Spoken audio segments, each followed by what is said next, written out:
Faktor yang mempengaruhi bahan baku dibagi menjadi 6 faktor. Yang pertama, perkiraan penggunaan. Ini adalah perkiraan jumlah bahan baku yang akan digunakan perusahaan untuk proses produksi di periode berikutnya. Yang kedua, harga bahan baku. Ini adalah dasar untuk menyiapkan perhitungan bisnis yang harus disediakan untuk investasi bahan baku tersebut. Yang ketiga, ada biaya persediaan. Ini merupakan biaya yang dibutuhkan perusahaan untuk membeli bahan baku yang dibutuhkannya untuk proses produksi. Yang keempat, menghabiskan kebijakan. Ini merupakan faktor yang paling penting dalam jumlah bahan baku yang didanai oleh perusahaan. Lalu yang kelima, penggunaan nyata. Ini adalah penggunaan bahan baku yang sebenarnya dari masa lalu, dan itu adalah faktor yang membutuhkan perhatian. Yang keenam, waktu tunggu. Ini adalah masa tenggang yang tepat. Perusahaan juga dapat membeli bahan baku pada waktu yang tepat untuk meminimalkan resiko akumulasi. Ciri-ciri dari produk pertanian yang pertama bersifat musiman, artinya produk tersebut sulit didapat sepanjang tahun. Oleh karena itu diperlukannya manajemen stok bahan baku yang terencana secara baik. Yang kedua, bersifat segar, sehingga produk tersebut sulit untuk disimpan dalam jangka waktu yang relatif lama. Oleh karena itu, produk pertanian memerlukan pemasaran yang cepat. Yang ketiga, bersifat bulky, artinya volumenya besar tetapi nilainya relatif kecil. Yang keempat, bersifat lokal dan kondisional, artinya tidak semua produk pertanian dapat tumbuh di daerah tertentu. Oleh karena itu diperlukannya studi kelayakan sebelum pengusaha memulai usahanya di bidang pertanian. Bahan baku agroindustri.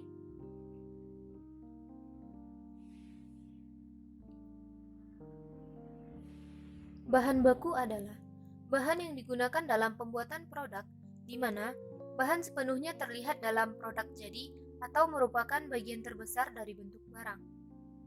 Menurut Hanaga, bahan baku adalah sesuatu yang digunakan untuk memproduksi produk atau barang jadi. Secara umum, bahan baku adalah bahan yang digunakan untuk membentuk dasar untuk pembuatan suatu produk, di mana bahan dapat dikonversi menjadi bentuk lain melalui proses tertentu. Bahan baku agroindustri merupakan hasil dari produk pertanian yang digunakan untuk menciptakan atau membuat produk agroindustri, baik berupa produk akhir yang siap dikonsumsi maupun produk setengah jadi yang menjadi bahan baku untuk produk lain. Dalam kaitannya dengan bahan baku, maka perlu diperhatikan karakteristik produk pertanian yang digunakan sebagai bahan baku tersebut. Secara umum, karakteristik produk pertanian mempunyai ciri khusus yang tidak dapat disamakan dengan produk manufaktur. Beberapa ciri yang membedakan antara bahan baku agroindustri dengan bahan baku industri lainnya. Yang pertama, bahan baku agroindustri bersifat musiman sehingga sulit untuk didapat sepanjang tahun. Yang kedua, bersifat bulky atau menghabiskan banyak tempat sehingga memerlukan biaya transportasi dan penyimpanan yang relatif lebih mahal. Kemudian yang ketiga, produk pertanian sangat dipengaruhi oleh keadaan perpolitikan dan pemerintahan. Kemudian, bersifat mudah rusak atau perishable yang menyebabkan produk tersebut sulit untuk disimpan dalam waktu yang relatif lama.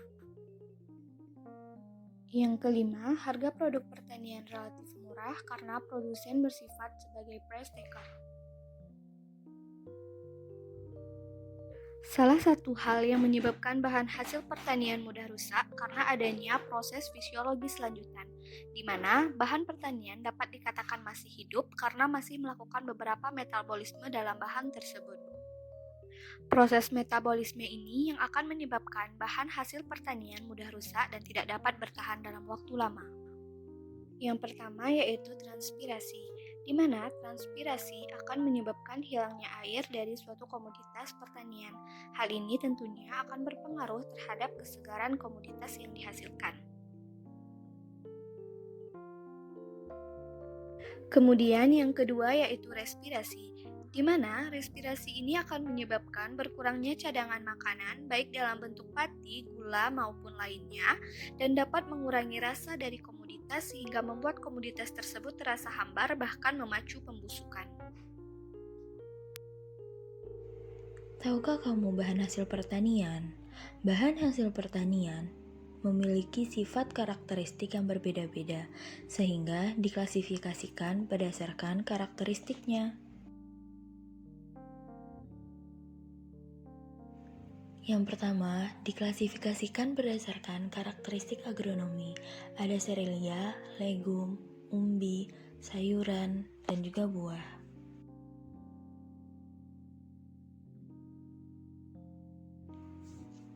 Lalu, diklasifikasikan berdasarkan karakteristik fisiologis. Yang pertama, perishable atau mudah rusak. Yang kedua, semi-perishable atau agak mudah rusak. Yang ketiga, non-perishable atau tidak mudah rusak.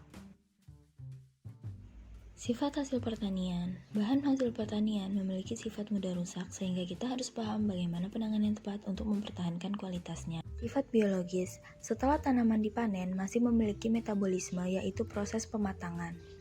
Sifat kimia, senyawa kimia tersusun komponen penting sehingga harus tetap dipertahankan kandungannya. Sifat fisik berhubungan dengan struktur dan penampakan bahan hasil pertanian. Metabolisme bahan pangan. Bahan pangan merupakan makhluk hidup yang melakukan berbagai proses biologis untuk melangsungkan hidupnya, terutama menghasilkan energi, agar segala proses biologis dan fisiologis dapat berkembang dengan baik. Lalu reaksi kimia terjadi, energi didapat dari matahari dengan bantuan kloroplas pada tanaman hijau. Biokimia dan kimia organik.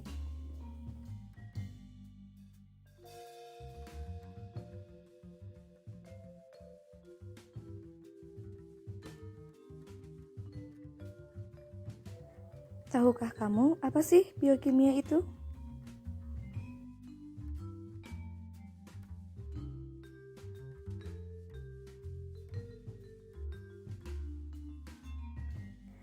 Biokimia berasal dari bahasa Yunani yaitu bios yang artinya hidup, kimia makhluk hidup, kimia yang terjadi dan menjadi ciri kehidupan. Biokimia adalah ilmu yang berhubungan dengan berbagai molekul di dalam sel atau organisme hidup sekaligus dengan reaksi kimianya.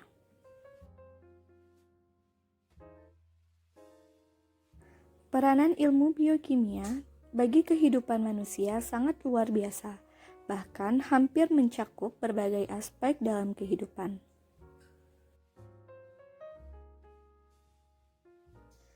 Contohnya dalam bidang pangan, sekarang sudah banyak produk pangan yang menggunakan enzim untuk mengkatalis proses pembuatan produk tersebut.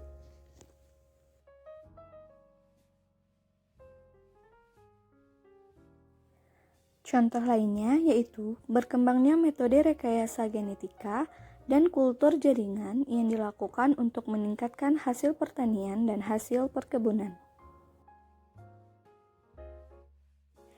Pengembangan aplikasi ilmu biokimia di Indonesia dapat dipastikan bahwa semakin lama akan menambah kemajuan teknologi di Indonesia.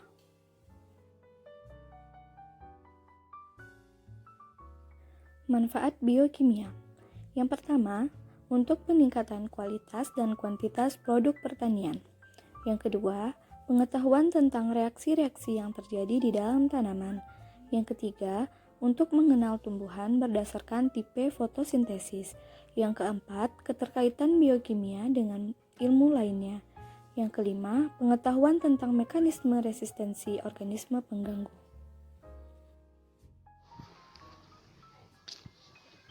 Apa sih bedanya biokimia dengan kimia organik?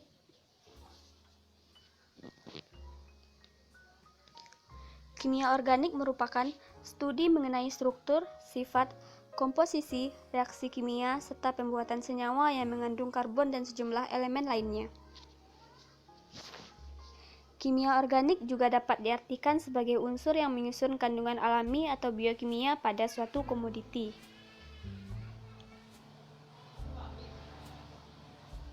Dalam kimia organik, berfokus mengenai senyawa yang tersusun dari atom karbon atau hidrokarbon.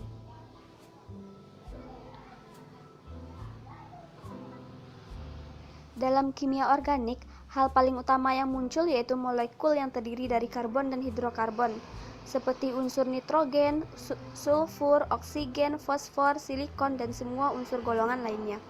Umumnya, unsur-unsur tersebut akan terikat dalam suatu sistem karbon ataupun hidrokarbon dengan ikatan tertentu.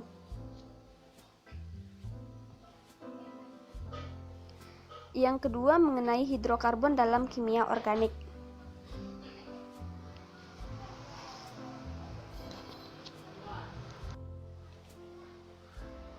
Hidrokarbon adalah senyawa utama dalam minyak bumi dan gas alam, sehingga mereka berfungsi sebagai bahan bakar, pelumas, bahan plastik, serat, karet, dan bahan kimia lainnya.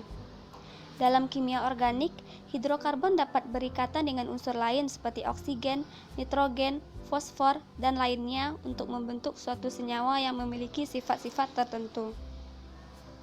Hidrokarbon merupakan senyawa yang terdiri atas unsur karbon dan hidrogen yang terikat secara kovalen membentuk rantai tertentu. Peranan kimia organik di bidang pertanian yang pertama, pupuk, merupakan material yang ditambahkan pada media tanam untuk mencukupi kebutuhan hara yang diperlukan tanaman, sehingga mampu berproduksi dengan baik. Yang kedua, pestisida, merupakan semua bahan racun yang digunakan untuk membunuh organisme hidup yang mengganggu tumbuhan, ternak, dan lainnya. Sekarang kita lanjut ke sejarah kimia organik. Jadi, pada awal abad ke-18, ilmu kimia berdasarkan sumber senyawanya dibagi menjadi dua, yaitu kimia organik dan kimia anorganik. Hal tersebut didasari oleh penelitian yang dilakukan oleh Carl Wilhelm Scheele. Beliau melakukan isolasi senyawa organik untuk pertama kalinya. Beliau mengisolasi gliserol dari lemak hewani, asam tartar dari anggur, asam laktat dari susu asam, dan asam sitra dari lemon. Tapi pada saat itu, Scheele maupun ahli kimia lainnya belum mengetahui struktur dan unsur-unsur penyusun senyawa karena belum ada cara untuk mengklasifikasikannya. Jadi, mereka hanya dapat membedakan berdasarkan sumbernya. Menurutnya, senyawa organik diperoleh dari tumbuhan dan hewan untuk menunjukkan bahwa sumber utamanya adalah organisme hidup, sedangkan senyawa anorganik diperoleh dari mineral. Singkat cerita, pada tahun 1815, John Berzelius mendukung salah satu prinsip teori kekuatan vital yang menyatakan bahwa hanya organisme hidup yang dapat membuat senyawa organik. Nah, tapi pada abad ke-19, tepatnya pada tahun 1828, Friedrich Wöhler mematahkan teori kekuatan vital dengan hasil penelitian yang diperolehnya. Hasil penelitiannya menyatakan bahwa senyawa organik itu dapat disintesis dari senyawa anorganik di laboratorium.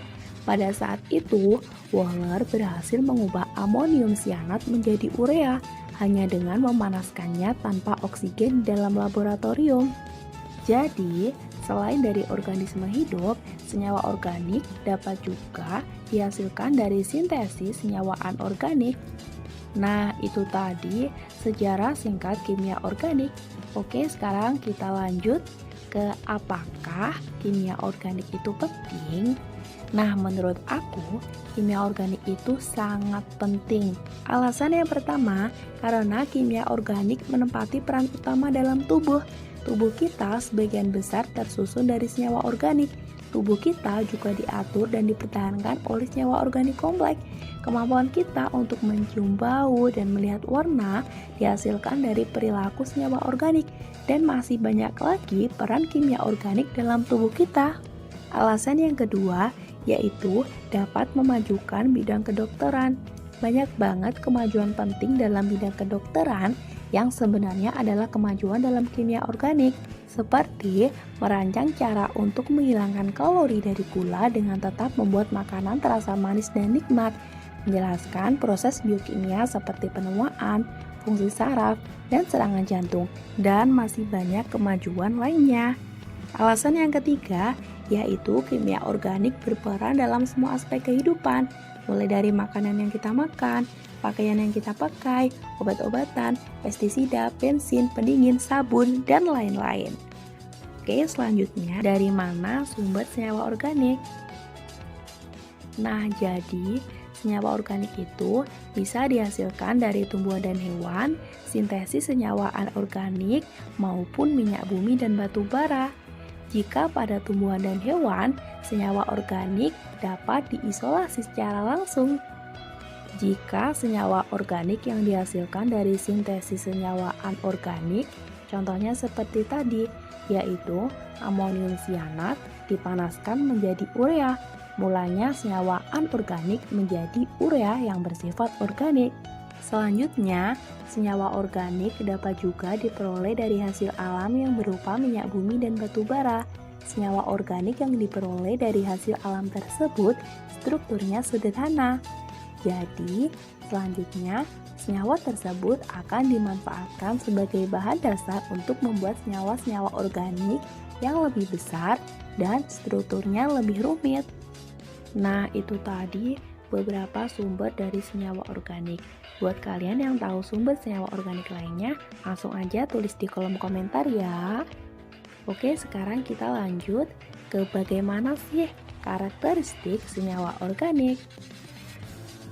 Jadi, karakteristik dari senyawa organik yang pertama, memiliki karakter yang tidak terdapat pada senyawa anorganik maupun senyawa lainnya yang terdapat di alam. Jadi, senyawa organik itu berbeda dengan senyawa anorganik ya karakteristiknya. Selanjutnya, yang kedua, senyawa organik tersusun dari unsur karbon, hidrogen, oksigen, nitrogen, belerang, fosfor, dan halogen. Selanjutnya, karakteristik yang ketiga, senyawa organik itu mudah terbakar. Karakteristik yang keempat, senyawa organik itu reaksinya terjadi lebih lambat daripada senyawa anorganik. Jadi, saat reaksi, senyawa anorganik itu lebih cepat ya. Selanjutnya, karakteristik yang kelima yaitu titik didih dan titik leleh senyawa organik lebih rendah daripada senyawa anorganik, dan masih banyak karakteristik senyawa organik. Lebih lengkapnya kalian bisa baca buku atau referensi lainnya. Oke, sekarang kita akan belajar tentang contoh kimia organik dalam kehidupan sehari-hari. Yang pertama adalah glukosa. Glukosa ini merupakan senyawa organik yang digunakan pada makanan untuk memberikan rasa manis. Biasanya kita mengenalnya sebagai gula pasir. Selanjutnya asam asetat. Asam asetat ini biasa kita kenal dengan nama cuka dan dapat digunakan sebagai perasa makanan. Selanjutnya urea. Urea ini dapat digunakan di pertanian maupun perkebunan. Selanjutnya aseton. Aseton ini merupakan pelarut senyawa organik yang sering digunakan dalam kosmetik. Biasanya digunakan untuk menghilangkan cat kuku. Selanjutnya etanol. Etanol dapat digunakan untuk membersihkan luka, minuman keras, maupun bahan bakar industri. Selanjutnya asam askorbat. Asam askorbat bisa digunakan untuk meningkatkan daya tahan tubuh. Biasanya kita kenal sebagai vitamin C. Selanjutnya naftalena. Naftalena biasa kita kenal sebagai lilin. Senyawa ini dihasilkan dari distilasi minyak bumi. Selanjutnya ester. Ester ini biasa digunakan sebagai sabun, pembersih, dan pewangi. Selanjutnya duretan. Duretan adalah polimer dari amida yang digunakan dalam produksi plastik. Selanjutnya asam palmiat. Asam palmiat bisa digunakan sebagai minyak makan yang berasal dari lemak yang diperoleh dari kelapa. Nah, itu tadi beberapa contoh kimia organik yang ada dalam kehidupan sehari-hari. Sebenarnya masih banyak banget loh contoh kimia organik lainnya. Senyawa organik dalam bahan tambahan makanan berdasarkan fungsinya. Yang pertama adalah air.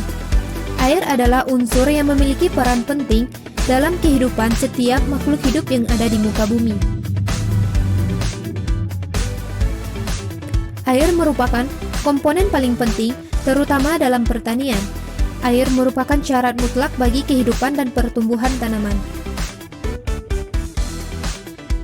Fungsi air bagi pertanian secara umum adalah sebagai irigasi atau pengairan, karena tanpa adanya pengairan yang baik, maka hasil dari tanaman yang dikelola, petani tidak akan mendapatkan hasil yang maksimal.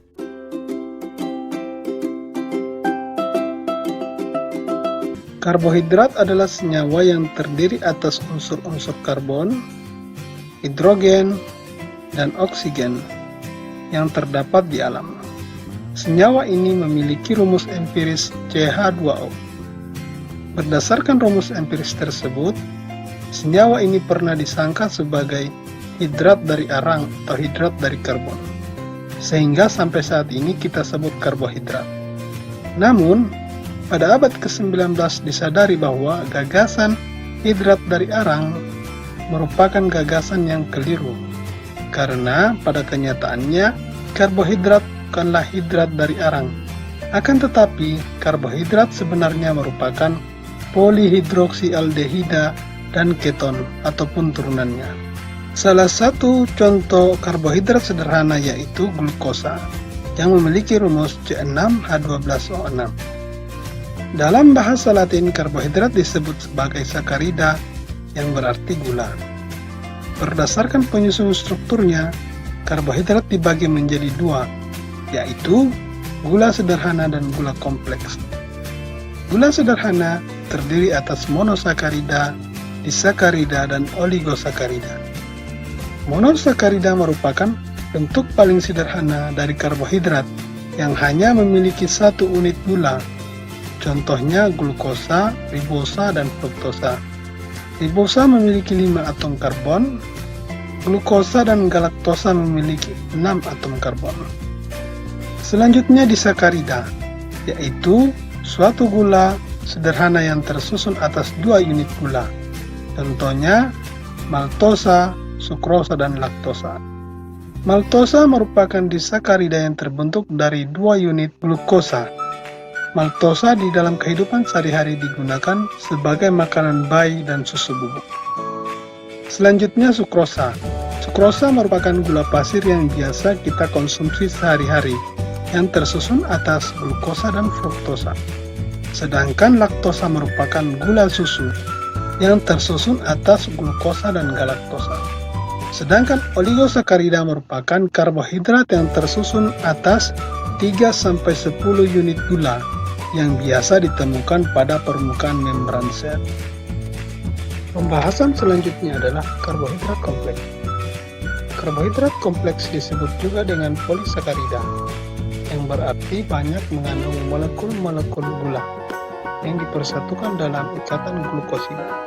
Berdasarkan fungsi dan strukturnya, polisakarida dapat dibedakan menjadi 3, yaitu 1. Sebagai bahan penyusun struktur atau arsitektural, kemudian sebagai bahan makanan, dan terakhir sebagai zat spesifik. Polisakarida sebagai penyusun struktur, contohnya seperti selulosa, yang memberikan kekuatan pokok pada batang dan daun tumbuhan.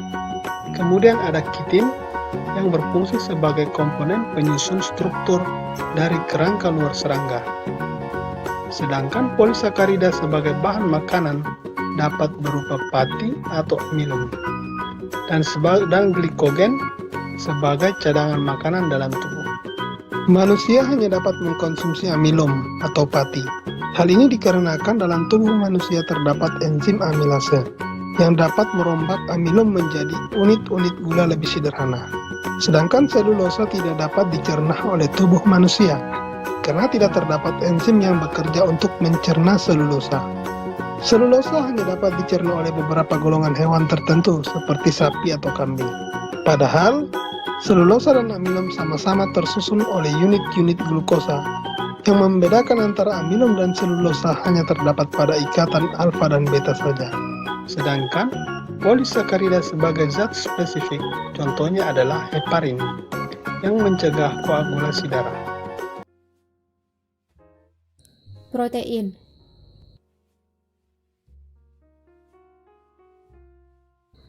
Apa itu protein?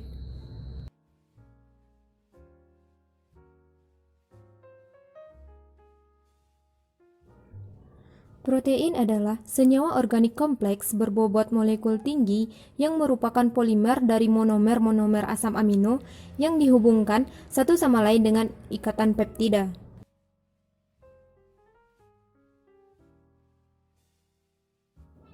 Berikut adalah struktur protein.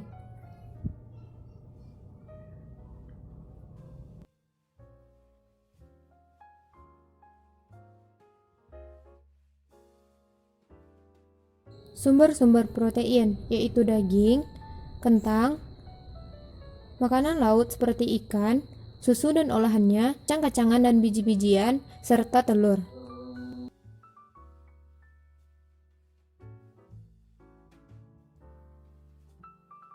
Metabolisme protein. Metabolisme protein adalah proses biokimia yang mampu mensintesiskan dan memecah protein menjadi asam amino melalui proses anabolisme dan katabolisme.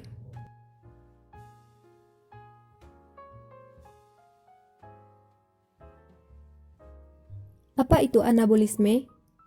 Anabolisme protein adalah pembentukan ikatan peptida antar asam amino untuk menghasilkan protein.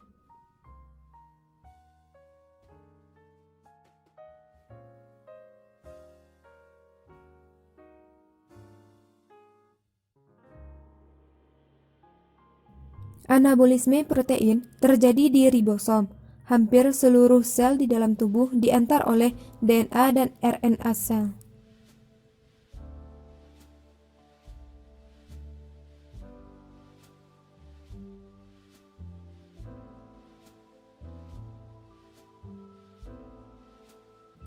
Apa itu katabolisme?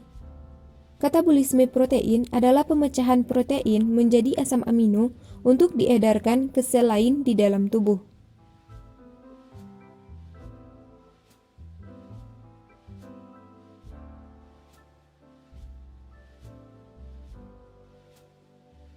Protein diubah oleh enzim protein menjadi asam amino. Asam amino memerlukan proses pelepasan gugus amina. Gugus amina akan dibuang karena bersifat toksis. Lalu asam amino berubah menjadi asam pirufat dan asetil-CoA. Berikut adalah bagan metabolisme. Metabolisme terbagi atas anabolisme dan katabolisme. Anabolisme memerlukan energi, terdiri atas fotosintesis dan kemosintesis. Katabolisme melepaskan energi, contohnya respirasi.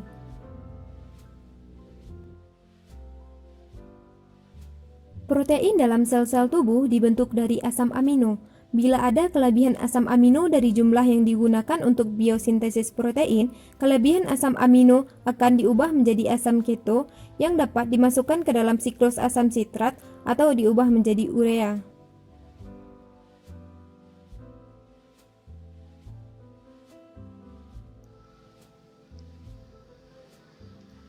Di sini akan dijelaskan mengenai lemak. Pengertian lemak, asam lemak, cara kerja metabolisme lemak, dan penyakit gangguan metabolisme lemak. Lipid atau lemak adalah ikatan organik yang terdiri atas unsur-unsur karbon, hidrogen, dan oksigen yang mempunyai sifat dapat larut dalam zat-zat pelarut tertentu. Fungsi lemak yang pertama sebagai penyusun struktur membran sel, yang kedua sebagai cadangan energi, yang ketiga sebagai hormon, dan yang terakhir sebagai vitamin. Jenis-jenis lemak terdiri dari asam lemak yang merupakan asam monokarboksilat rantai panjang. Ada dua jenis asam lemak, yaitu lemak jenuh dan lemak tidak jenuh. Ini bisa dilihat struktur asam lemak jenuh dan asam lemak tidak jenuh. Yang kedua, gliserida. Terdiri atas gliserida netral yang merupakan ester antara asam lemak dengan gliseral. Fungsinya yaitu sebagai simpanan energi berupa lemak atau minyak.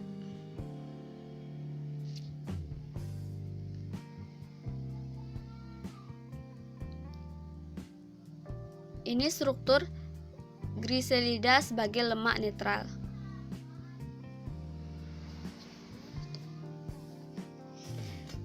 Yang ketiga, fosfogliserida. Lipid dapat mengandung gugus fosfat. Lemak termodifikasi ketika fosfat mengganti salah satu rantai asam lemak.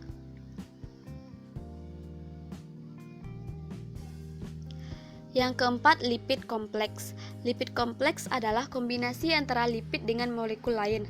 Contohnya seperti lipoprotein dan glikolipid. Yang kelima, lipid non-gliserida yang terdiri atas sfingolipid dan malam. Sfingolipid yaitu fosfolipid yang tidak diturunkan dari lemak. Penggunaannya itu sebagai penyusun selubung mielin serabut saraf. Ini struktur sfingolipid. Yang kedua, mengenai metabolisme lemak. Lipid yang kita peroleh sebagai sumber energi utamanya adalah dari lipid netral, yaitu trigliserid atau ester antara gliserol dengan 3 asam lemak. Ini mekanisme pencernaan lipid.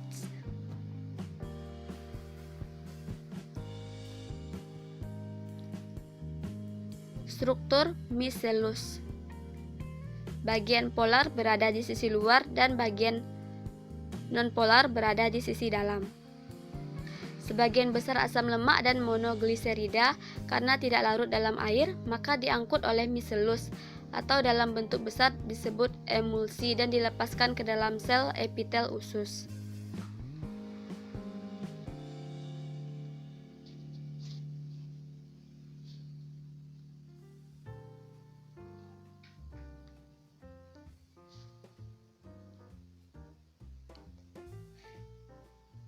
Hasil akhir dari pemecahan lipid dari makanan adalah asam lemak dan gliserol. Jika sumber energi dari karbohidrat telah mencukupi, maka asam lemak mengalami esterifikasi, yaitu membentuk ester dengan gliserol menjadi trigliserida.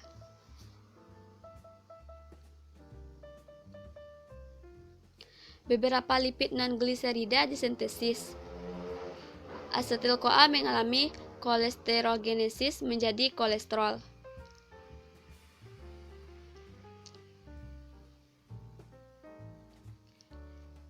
Ini jalur metabolisme lemak.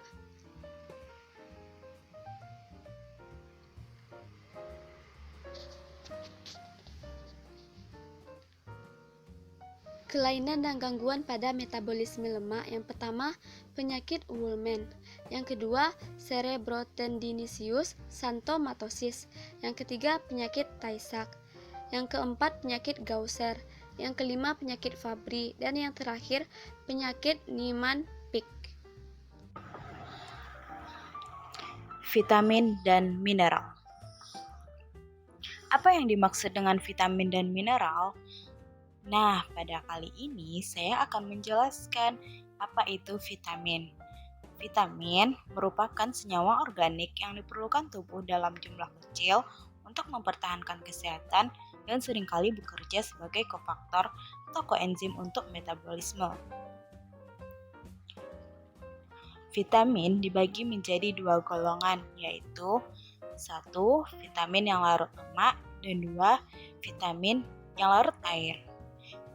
Vitamin yang larut lemak itu adalah vitamin A, D, E, dan K. Yang pertama, vitamin A yang berguna untuk membantu proses penglihatan, proses metabolisme, dan lainnya. Vitamin D yang berguna untuk meningkatkan penyerapan dan pemanfaatan CA. Vitamin E yang berguna untuk kesehatan reproduksi, antioksida dari vitamin A. Vitamin K yang berguna dalam proses pembekuan darah. Selanjutnya, vitamin larut air. Yang pertama, vitamin B sebagai pengatur dalam proses pelepasan energi, sebagai katalis, pembentukan sel, dan lainnya. Sedangkan kegunaan vitamin C secara umum adalah untuk meningkatkan Fe dan Ca sebagai antioksidan, mencegah sariawan, dan lainnya. Nah, lalu apa yang dimaksud dengan mineral?